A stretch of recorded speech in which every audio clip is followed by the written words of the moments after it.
ప్రకాశం జిల్లా Markapuram press club లో గురువారం ఉచిత కంటి వైద్య శిబిరం నిర్వహించారు। ఈ కార్యక్రమానికి యూనియన్ రాష్ట్ర అధ్యక్షులు ఐవి సుబ్బారావు, జిల్లా అధ్యక్షులు ఎన్వి రమణ, ప్రెస్ క్లబ్ అధ్యక్షులు మోహన్ రెడ్డి ఉచిత కంటి శిబిరాన్ని ప్రారంభించారు। అవసరమైన వారికి కంటి ఆపరేషన్లు కూడా ఉచితంగా చేయనున్నట్లు తెలిపారు। పరిసర ప్రాంతాల నుంచి రోగులు పెద్ద ఎత్తున హాజరయ్యారు।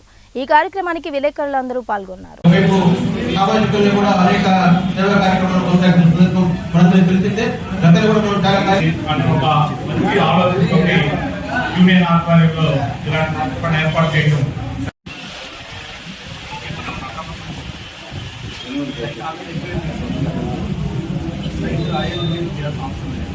పెద్దల గౌరవనీయులు మన వీర రాష్ట్ర అధ్యక్షులు అలాగే ఆంధ్రజ్యోతి పత్రిక